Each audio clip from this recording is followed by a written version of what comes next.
번성교회 전 성도님 여러분, 승리하고 계시죠? 어느덧 길거리에 낙엽이 쌓이고 날씨가 점점 서늘해지고 있는 가을이 다가오고 있습니다. 여러분들의 발걸음 위에 하나님 나라가 임하기를 축복하며 순례자의 길을 시작합니다.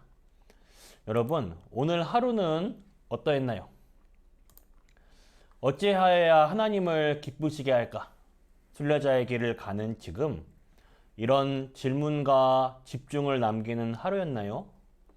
여러분들의 문제 속에서, 사람들과의 갈등 속에서 어떻게 하면 하나님을 기쁘시게 할까라는 질문과 하나님을 향한 흐트러짐이 없는 집중이 회복되는 오늘 되길 바랍니다.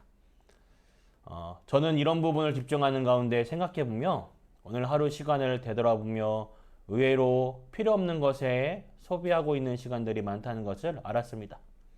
흘러가는 시간 속에서 내가 정말로 꼭 해야 할 것, 시간 관리라는 것은 시간을 쪼개어 규모 있게 쓰는 것이 시간 관리가 아니라 정말로 꼭 해야 할 것에 그 부분을 하는 것이 시간 관리라고 생각합니다. 정말 꼭 필요한 시간, 하나님을 향한 제한적 집중이 여러분들에게 있기를 바랍니다. 이것을 한 렘넌트들이 있었으니 첫 번째는 요셉입니다. 요셉은 어릴 적부터 어머니를 잃고 배다른 형제들의 미움을 받은 어려운 가정 환경 속에서 하나님이 주신 확실한 언약을 붙잡은 렘넌트였습니다. 심지어 이 언약이 꿈으로 나올 정도로 집중하여 이 언약을 확실하게 붙잡았습니다. 그래서 이 요셉에게 앞으로 오는 모든 어려움, 문제, 갈등은 하나님이 요셉을 통하여 언약을 이루시기 위한 과정으로, 절대 조건의 언약으로 응답을 받았습니다. 이 부분을 생각하며 떠오른 찬양을 함께 나누도록 하겠습니다.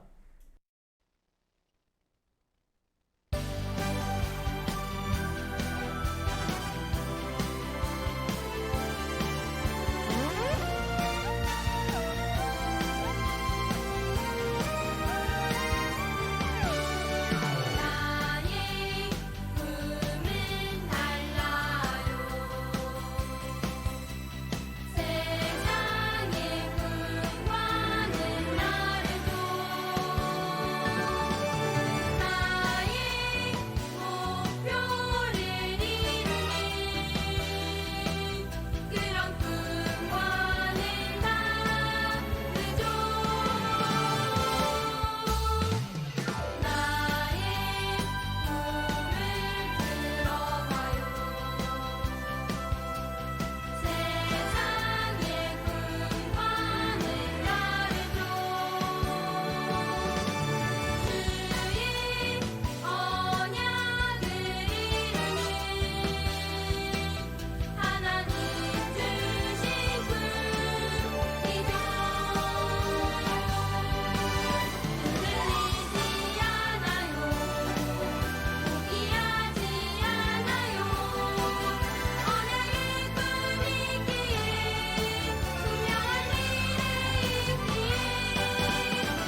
제한적 집중에 들어간 렘넌트 두 번째는 다윗입니다. 다윗은 어린 시절 목동 일을 하면서 외로움 속에 있던 렘넌트였습니다. 그러나 그 외로움을 혼자 있을 때에 하나님을 향한 시와 글을 쓰며 하나님을 찬양하고 하나님의 말씀을 깊이 묵상하고 또 기도 속에 들어가며 홀로 하나님을 바라보는 비밀로 만들었던 렘넌트입니다. 그 다윗은요, 그 하나님을 바라보는 비밀이 있기에 기름 부음을 받기 전에 이미 왕이 될 그릇을 갖춘 렘넌트입니다. 그리고 그 다윗에게 사무엘을 통해 이스라엘의 성전에 대한 언약을 붙잡습니다. 이때부터 성전에 대한 언약으로 제한적 집중에 들어간 다윗입니다. 세계와 시대의 흑암 문화를 빛의 문화로 뒤덮을 하나님의 성전, 사단의 우상신전, 블레셋의 우상신전들이 아닌 하나님의 영광을 나타내는 성전, 또 후대들에게 기념비적인 작품을 남길 성전, 이 언약을 다윗은 평생 집중하여 자신이 평생 동안 모은 전 재산을 하나님의 성전을 짓기 위한 헌금으로 내놓습니다. 비록 다윗 때에는 이 성전이 지어지지 못하고 그 아들 솔로몬이 하나님의 성전을 짓게 되지만 다윗은 하나님이 주신 이 언약을 일평생 붙잡고 집중하였습니다.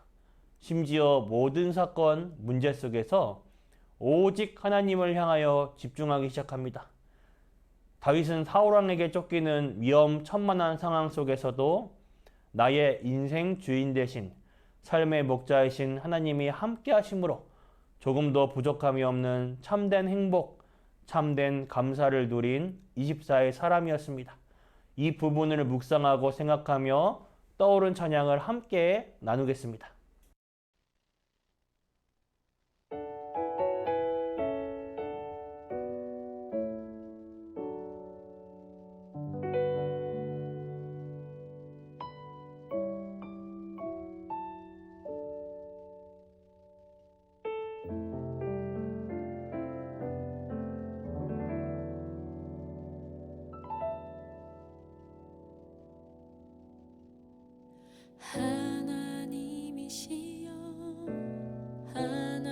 하나님이시여 주는 나의 하나님이시로다.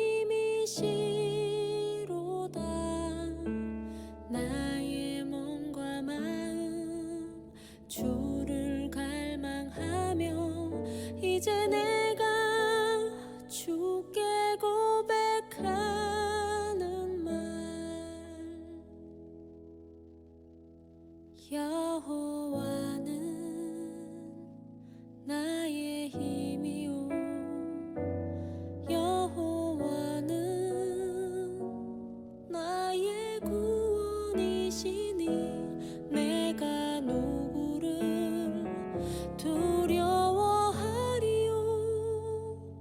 여호와는 생명의 피난처시니 주의 인자가 생명보다 나음으로 내 입술이 여호와를 찬양하리. 내 평생에 주를 찬양하며 주의 이름으로 내 손 들리라.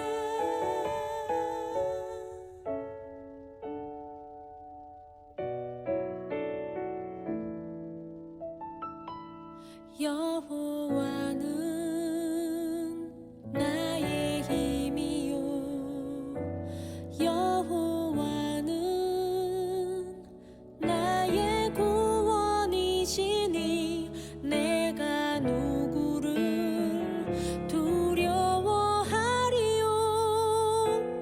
여호와는 생명의 피난처시니 주의 인자가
제한적 집중에 들어간 세 번째 렘넌트는 브리스가 부부입니다. 이들은 사도행전 2장의 오순절 날 마가다락방에 의한 성령의 역사를 체험한 사람들입니다. 이 마가다락방의 현장은 부활하신 예수님의 지상 마지막 명령의 메시지, 미션을 받은 초대교회 성도들이 모여서 딴 것 하지 않고 오로지 진짜 해야 할 것을 한 현장입니다. 오직 예수 그리스도, 오직 하나님 나라, 오직 성령 충만의 오직 복음의 언약을 붙잡고 오로지 기도하기에 힘씁니다. 왜냐하면 다른 것을 할 필요가 없었기 때문입니다. 마가다락방에 모여 쓸데없는 것, 필요 없는 것 하지 않고 진짜 해야 할 것에 언약 붙잡고 집중하니 오순절 날에 성령의 역사가 일어나게 됩니다. 바로 제한적 집중입니다. 이때 베드로가 성령 충만하여 예수가 그리스도 되심을 증거하는데 전도 제자의 수만 3,000명이 일어나게 됩니다. 오늘같이 종교의 자유가 있는 시대가 아니라 예수 믿으면 사회에서 단절되고 추방되며 목숨을 걸어야 하는 상황에서 제자가 일어나고 모이며 날마다 구원받는 자들이 생겨나는 역사가 일어나는 놀라운 현장이 되게 됩니다. 한마디로 보좌의 배경이 움직이는 이 응답을 받을 저와 여러분들이 되길 바랍니다. 그것을 생각하고 떠오르며 찬양을 함께 나누며 마치겠습니다. 내일 이 시간에 또 뵙겠습니다.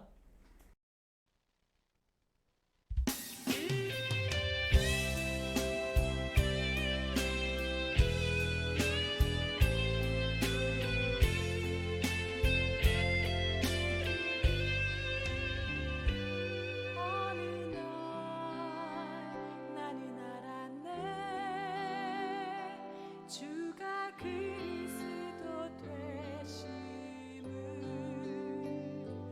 어느 날 나는 알았네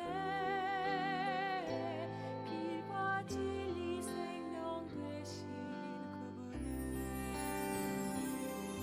그가 내 안에 내가 그 안에 있으니